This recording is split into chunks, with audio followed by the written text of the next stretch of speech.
मंडळी, तुम्हाला जर नेहमीचे पोहे, उपमा, इडली, डोसा खाऊन कंटाळा आला असेल, तर आज कोणतीही पूर्वतयारी न करता फक्त 5 मिनिटात बनवता येईल असे घावण्याची रेसिपी मी तुम्हाला करून दाखवणार आहे. घावणे बनवण्यासाठी जास्त काही सामानसुद्धा लागत नाही, पीठ आंबवण्याची गरज नाही. फक्त 5 मिनिटात तुम्ही हे बनवू शकता. तांदळापासून हे जाळीदार घावणे. पाहू शकता तुम्ही, याला किती मस्त जाळी आलेली आहे. सकाळच्या घाईगडबडीच्या वेळी तुम्ही असे हे पटकन घावणे बनवू शकता. बराच वेळ असेच हे मऊसूद राहतात. पहा किती मस्त असे जाळ्या आलेल्या आहेत. आजची रेसिपी संपूर्ण पहा, कारण तुम्हाला आजची रेसिपी आवडणारीच आहे. जराही आवडली तर लाईक करा, शेअर करा. नवीन असाल चॅनलवर तर चॅनलला सबस्क्राईब करा. चला तर सुरुवात करूयात. यासाठी इथे मी 1 वाटी तांदूळ घेतलेले आहेत. आता हे तांदूळ काही असं स्पेशल तांदूळ घ्यायची गरज नाही. हे राशनचेच तांदूळ आहेत. तुम्ही पाहू शकता, अगदी हे राशनवर मिळतात ना जाडे, तेच तांदूळ मी इथे घेतलेले आहे. वेगळे आपल्याला घ्यायची गरज नाही. 1 वाटी तांदूळ घेतलेले आहेत. हे बघा, या पद्धतीचे असे असतात. तुम्हाला जर कोणते दुसरे घ्यायचे असतील तर ते सुद्धा तुम्ही इथे घेऊ शकता. असं नाही की हे रेशनचेच घेतले पाहिजे, पण या रेशनच्या तांदळापासून सुद्धा घावणे हे एकदम मऊसूद जाळीदार बनतात. तर मी इथे 1 वाटी तांदूळ घेतलेले आहे. यामध्ये बरेच घावणे तुम्ही बनवू शकता. आता हे तांदूळ आहेत ना, मी स्वच्छ साफ करून घेतलेले आहेत. 5-6 वेळा पाण्याने स्वच्छ धुवायचे, कारण रेशनचे तांदूळ आहेत, आणि 2 तासासाठी भिजत ठेवायचे. तुम्ही रात्रभर हे तांदूळ भिजत ठेवू शकता. जास्त वेळ ठेवलं तरी काही हरकत नाही. तर मी हे रात्रभर तांदूळ भिजत ठेवलेले होते. हे बघा, तुम्हाला जर अर्जंट असेल तर तुम्ही 2 तासासाठी तरी भिजत ठेवायचे. रात्रभर ठेवले आहेत, त्यामुळे हे मस्त असे हे फुललेले आहेत तांदूळ. हे बघा, छान असे तुटले जात आहेत. तांदूळ जर चांगले भिजलेले असतील ना, तर मिक्सरमध्ये आपण जेव्हा वाटणार तेव्हा एकदम मस्त बारीक असे वाटले जातात. आता हे तांदूळ आहेत, हे मिक्सरच्या भांड्यामध्ये सगळे घालायचे आहेत. आता हे तुम्ही जास्त घालणार असाल तर 2 बॅचमध्ये तुम्ही घालू शकता. आता सगळे तांदूळ घातलेत मी, कारण मी इथे 1च वाटी घेतले होते. यामधलंच पाणी यामध्ये घालायचं आहे. पाणी घालतानाच आधी जास्त घालायचं नाही, थोडंच घालायचं आहे. आपण नंतर सुद्धा पाण्याचा वापर करणार आहोत. आता झाकण लावून एकदम बारीक वाटून घ्यायचं आहे. जितकं बारीक वाटून घेता येईल तितकं बारीक वाटून घ्यायचं. हे पहा, तांदूळ एकदम मी बारीक वाटून घेतलेत. यामध्ये तांदळाचे अजिबात दाणे राहता कामा नये. आता हे बॅटर आहे, एका भांड्यामध्ये काढून घेऊया आणि आता यामध्ये पाणी घालूया. आता आपण घावणे बनवतोय, तर घावण्याचं बॅटर असतं ना, ते एकदम पातळ असतं, जास्त घट्ट नसतं.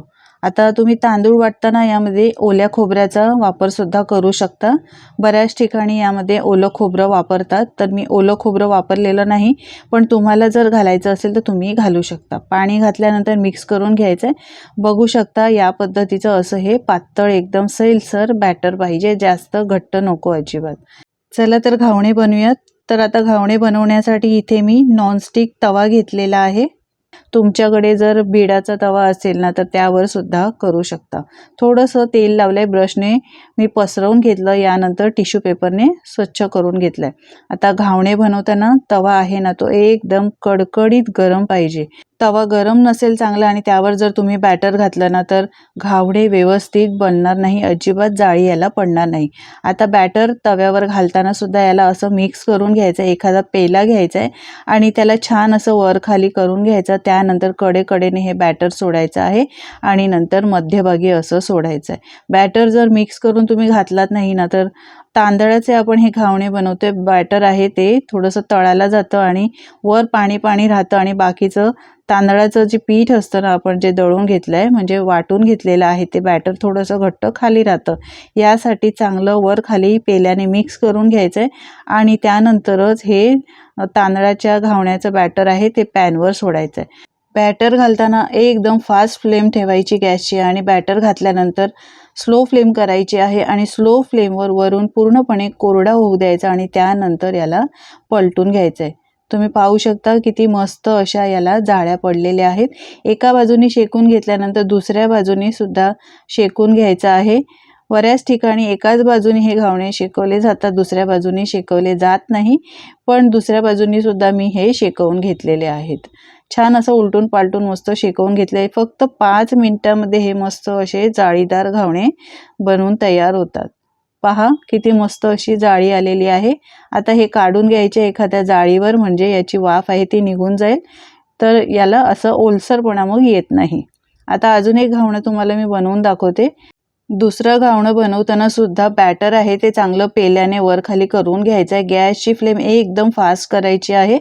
तवा जर थंड झाला असेल तर तो चांगला कडकडीत गरम करून घ्यायचा आणि त्यानंतर हे घावण्याचं बॅटर यावर घालायचं आहे। पूर्णपणे एका बाजूनी कोरडा झाल्यानंतरच याला उलटून घ्यायचं आणि दोन्ही बाजूनी असं छान असं शेकून घ्यायचं आहे। पहा, हा सुद्धा घावणा मस्त असा जाळीदार बनलेला आहे।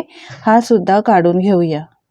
मंडळी, तुम्ही कसे हे तांदळाचे घावणे बनवता कमेंट करून मला नक्की सांगा। गावच्या ठिकाणी तर हे बिड्यावर बनवले जातात, मस्त कांद्याला तेल लावून त्यानंतर हे बिड्यावर बनवले जातात। कांद्याचा जो सुवास असतो ना, तो या घावण्यांमध्ये उतरतो, काय मस्त लागतात। तसे सुद्धा बिड्यावर केलेले हे घावणे हे सुद्धा खायला मस्त लागतात। तुम्ही या पद्धतीने एकदा करून बघा। मी इथे नॉनस्टिक तवा वापरलेला आहे।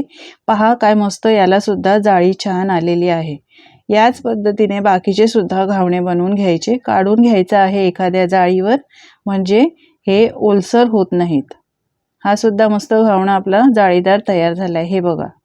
याच पद्धतीने मी बाकीचे घावणे सुद्धा बनवून घेतलेले आहेत।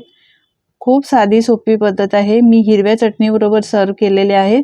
तुम्ही खोबऱ्याची साधी चटणी बनवून त्याबरोबर खाऊ शकता। गावच्या ठिकाणी आमच्या इथे तर काळ्या वाटाण्याच्या उसळीबरोबर हे घावणे खाल्ले जातात। खायला खूपच मस्त लागतात। तुम्ही कशाबरोबर खाता मला कमेंट करून नक्की सांगा। मंडळी, तुम्ही बनवले आहेत का कधी या पद्धतीने घावणे? बनवले नसेल तर एकदा बनवून बघा आणि तुमचे अनुभव माझ्यासोबत शेअर करा। पहा किती मस्त अशा जाळ्या पडल्याशिवाय एकदम मऊसूत झालेले आहेत। हे दिवसभर असेच हे घावणे मऊसूत राहतात। मुलांना टिफिनला द्यायचं असेल तर तुम्ही देऊ शकता। गृहिणींना सकाळच्या वेळी खूप घाई असते, बरेच कामं असतात, तर तुम्हाला काही झटपट बनवायचं असेल तर या पद्धतीने हे तांदळाचे घावणे तुम्ही बनवून बघू शकता। शिवाय खूप कमी साहित्यात बनतात, तुम्ही सुद्धा करून बघा। आजची ही झटपट बनणारी रेसिपी तुम्हाला कशी वाटली कमेंट करून नक्की सांगा। जर ही आवडली असेल तर लाईक करा आणि शेअर करा।